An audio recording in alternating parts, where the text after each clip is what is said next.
Snowfall on this scale is no impediment. We can keep moving.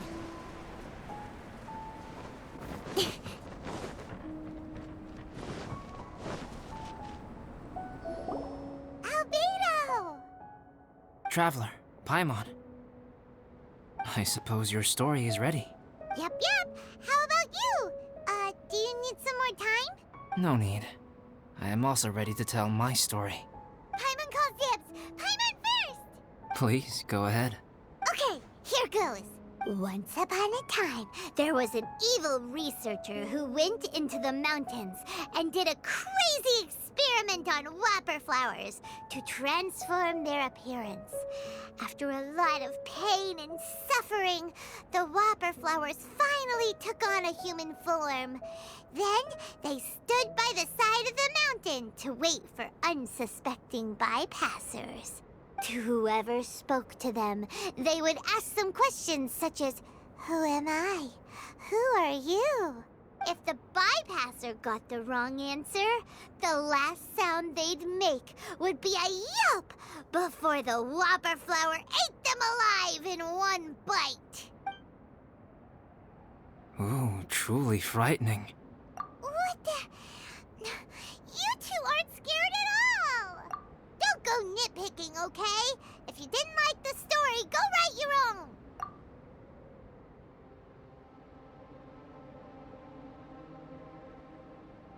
In other words, the whopper flowers would ambush and then completely replace their victims. And then what? Go back to where the person lives? Enter their home? Eat their whole family? Paimon made up this story, but now Paimon's the one who's scared by it. It's a good story. Oh, may I write it down? I may bring it up in future conversations. What for? Just to scare people with? Yes. You've got a real mean streak, Albedo.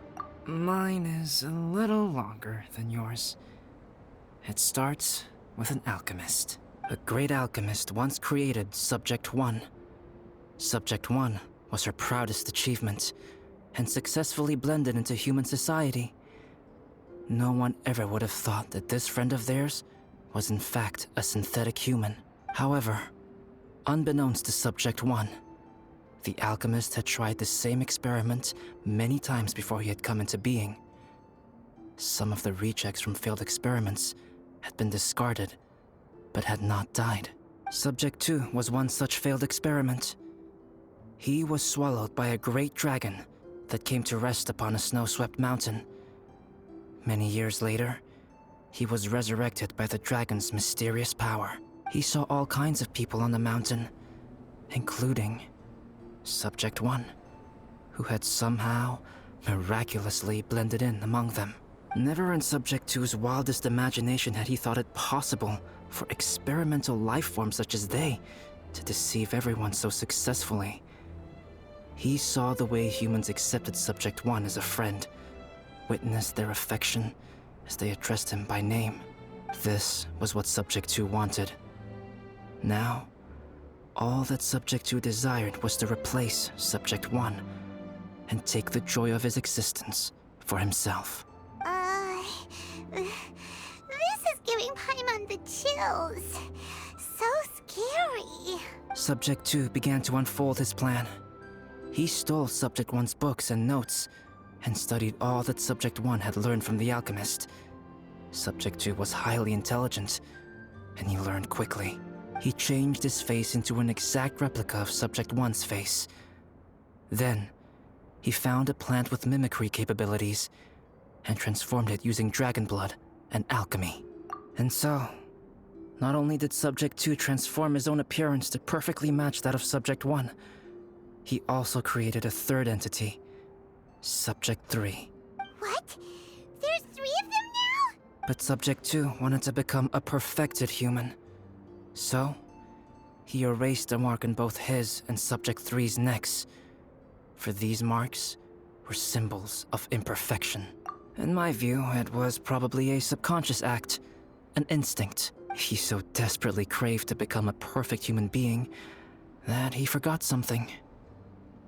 Subject 2's plan was meticulously crafted. Subject 3 would draw Subject 1's attention After Subject 1 disposed of Subject 3, he would assume the threat had now disappeared and would let his guard down. The next moment that Subject 1 was alone, Subject 2 would make his move. He would eliminate Subject 1 and become the only one remaining. He would secretly replace the Subject 1 of everyone's memories and inherit his identity, residence, clothing, sword, name, and friends.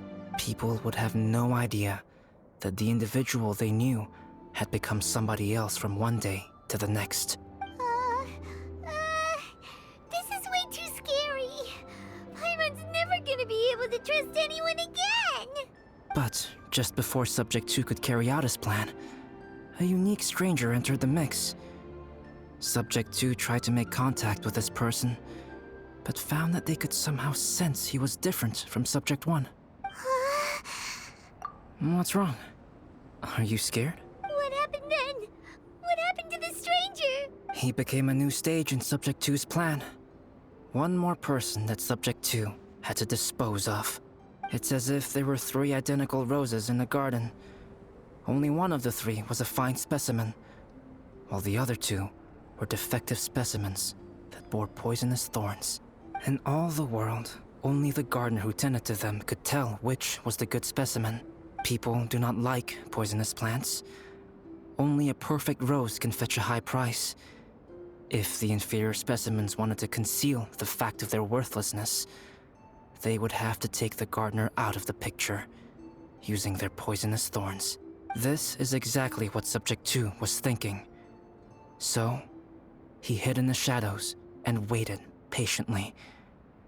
Maybe soon, he would get his chance to become truly human.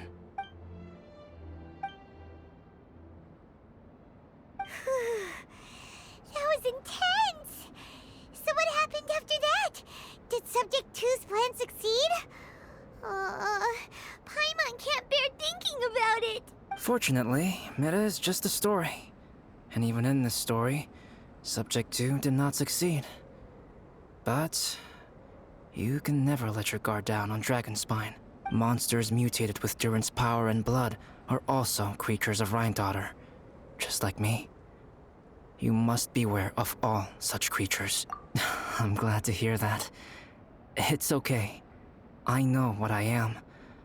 You and I are both different, so there is no need for me to hide the truth from you. The only thing is that sometimes, when I think about how mighty the power of alchemy is, I feel so small. As beings who set foot in this world, how arrogant are we in desiring to control our destiny and in desiring to create? Is creation an arrogant act, traveler? If not, why do we call the ones that created us and control us gods? If it is, then what qualifies us to call ourselves creators? How far must we take our reverence and respect, and what purpose does it serve? Nothing special, but whenever I think about it, I feel a twinge of grief. Poor Albedo. Hello? Traveler, are you here? Hey, is that Amber? Thought we might find you here. We're here to deliver a message from Cyrus. There's gonna be a big event down at the base camp, and they want you there too, Traveler. Winter camp is nearing its end. Apparently, even provisional instructors are required to attend. Looks like we need to go, Albedo. Bye for now. Then I won't keep you. I have some things to attend to here, so forgive me for not seeing you down. Don't worry about it. There have been no issues getting up and down the mountain recently. Is everyone ready? Let's not keep them waiting.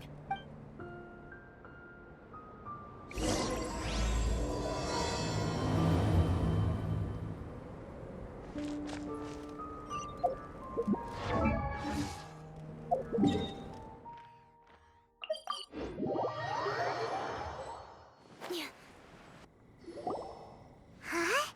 Who is this guy? Allow me to introduce Yozerf. He's Joel's father. Dad, this is that traveler I was telling you about. The traveler's helped me out loads in the past, and this time we even built a snowman together. Joel has told me everything about you. I can't thank you enough. Wow, this is amazing! Wait a second. Why is Cyrus discreetly wiping tears away? And what is Pallid doing here? Pallid is the hero of the hour this time. Go on, Pallid. Tell us what happened in your own words. Okay. The weather was fine on that fateful day, and I had a feeling that Lady Luck was smiling down on me. So I trusted my gut and set off to explore somewhere new, somewhere dangerous. Because where there is great danger, there is also great treasure. Why does this sound so hard to believe? But I had only been away from the group for a short while when I fell down a slope and just started rolling. Uh-oh. Did my bad luck rub off on him when we ran into each other on the mountain? The place I fell to was somewhere I didn't recognize, and I'd sustained a few injuries. I remember thinking to myself, this is the worst luck I've ever had in my whole life. Then I met Yoserv. He'd heard the sound of me falling and came out to see what was going on. Huh? Wow, so it was completely by chance then. I thought he must have been someone from the Adventurers Guild here for the event, but after a few words of conversation, it was clear that he was having memory problems. He didn't even know his own name. The temperature was freezing, and there was no time to deal with all that there and then, so I convinced him to come back to the camp with me and figure everything else out after we got there. We got back to the camp, ran into Joel, and the moment he saw him, he froze for a second with this completely stunned expression on his face, and then he started crying out, "Dad! Dad!" That's when Yoserv suddenly started to remember. My memory has still not fully recovered, but Joel and his mother, they are the only ones that I will not, no, that I cannot forget. Daddy. Daddy's right here, Joel. Daddy's right here. Yoserv, don't you remember anything else at all? The poor princess, feeding the foxes? I'm sorry. I have no recollection. Maybe it's because of the head trauma. I'm not sure. I woke up and found myself covered in blood. My things were gone, and there was nothing to indicate who I was or how I got there. I crawled into a cave and settled in for a slow recovery. After my legs and feet were a little better, my hunting skills were what kept me alive. Dad, I was so worried about you. I'm all right now, Joel. Oh, don't cry. Daddy's not going anywhere. I'm here to stay. Oh, this is good. This is good. You know what, though? I definitely think my luck got worse after running into Benin on that mountain. I knew it. I just... No. I just meant if it weren't for you, there's no way I ever would have run into Yoserv on a mountain this huge. Besides, we got back safely, didn't we? So don't blame yourself. Maybe sometimes miracles can only happen when you get just unlucky enough. Pallid. When did you become such a smooth talker, huh? Huh? Am I? I was just telling the truth. Oh, yeah. I want to say thank you to the Traveler, Uncle Cyrus, Auntie Eula, and Auntie Amber. Thanks, everyone. You all helped look after me, and I will always remember it. But I guess I can't take the snowman with me, or it'll melt once it leaves Dragonspine. It's such a shame. Oh, I can help with that. One moment. Huh? Eula? Here, take this. It's powdered rime. Just add it to your snowman, and it will never melt. Wow! Really? Oh, this is awesome! You're the best, Auntie Eula! Dad, I have an unmeltable snowman now! How cool is that? How can I ever repay you all? Thank you all. Thank you from the bottom of my heart. Dad, I want to go move the snowman. Can we do it now, please? Okay. I'll be leaving with Joel now. I'm sure I'll see you all another day. Very well, very well. It's time for Pallid and I to have another discussion concerning his breaches of adventurer discipline. Huh? But Cyrus, I think I kind of made up for my mistakes this time, you know? See you guys. I made this for you and Amber. Think of it as a winter souvenir. Aw, are you sure? This must be really important to you. Come on now, just take it. No need to make such a fuss. Wow! Now our snowman won't melt either! Great! You're welcome. Just keep it. That's all I ask. Amber and I have some business to attend to now. See you later.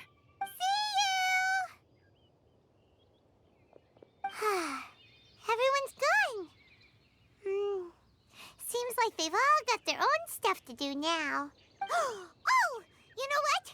We've been on Dragonspine all this time, and somehow Paimon still forgot to ask Albedo about how to make a fruit juicifier machine that could keep the juice fresh. Maybe we should try Timaeus again. He does seem pretty eager to please after all.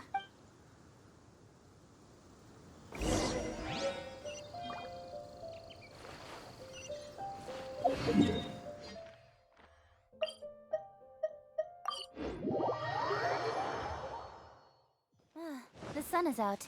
Our work's done for the day. So, Timaeus! Traveler and Paimon, what can I do for you? Wait a minute. You've got that mischievous look on your face. Oh, you're not still thinking about that ridiculous juicer thing, are you? Timaeus, will you help us? Well, if the Traveler isn't really interested, then, yeah, maybe I'll give this one a pass. It's just the weirdest request ever. No, but Paimon's Sunsettias are gonna go to waste without it. And the time it would take me to research something like that, I could probably pick those Sunsettias again 10 times over. New research project, Timaeus? We meet again. Oh, Albedo, thank goodness. So the situation is, Paimon wants a machine that can turn fruit into juice and keep the juice fresh. I mean, surely it's... Majorly important, that's what it is. If you can manage to invent this, we'll never have to worry about fruit going bad ever again. That's impossible.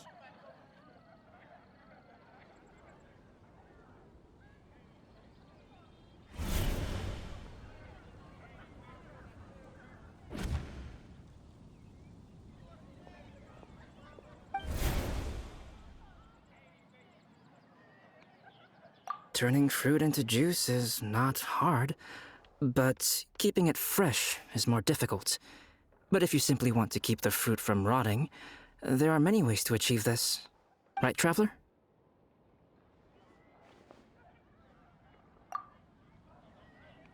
What about his neck? What's wrong? Is there something on my neck? From the look on your face, it's as if you thought I just played a practical joke on you that was in exceedingly poor taste. Albedo, you were saying, how do you stop fruit from going bad? Well, one way would be to bury your fruit on Dragonspine, where the snow never melts all year round. But then Paimon won't be able to eat them! You could always live on Dragonspine. No, too cold for Paimon. Or you can give the fruit to me, and I would take it to Dragonspine for you. But since you don't like the cold, you'd have to send someone else to pick them up when you want them. This is where you come in, Traveler. Suddenly sounds a lot more feasible with other people doing all the work. Okay then, shall we go with that idea? Fruit buried on Dragonspine will stay fresh for much longer. However, it is also possible that the fruit will sprout and grow into fruit trees. Who knows? Maybe the next time you visit, it will have grown into an orchard. You can water the trees, add fertilizer, and when they finally bear fruit, you will have some fresh sunsettias. No way!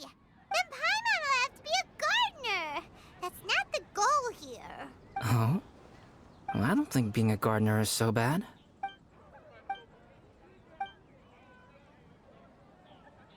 Albedo, stop trying to get your hands on Paimon's super sweet sunsettias! It bothers you, does it? Of course it bothers Paimon. They are the rarest, super duper sweetest sunsettias ever. And they're not for you. Okay, but they're just sunsettias. I think you're only so attached to them Because you don't have much fruit of this quality in your possession. When someone's pockets are full, and their spirit is fulfilled, they don't easily fall prey to this kind of yearning. Really?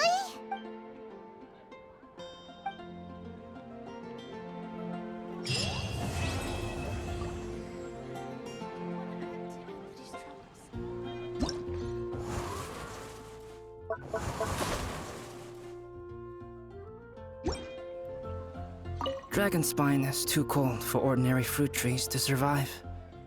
But if, one day, Dragonspine did become home to gardens and orchards, there would be more reasons for people to visit. Perhaps a little life is the key to attracting people.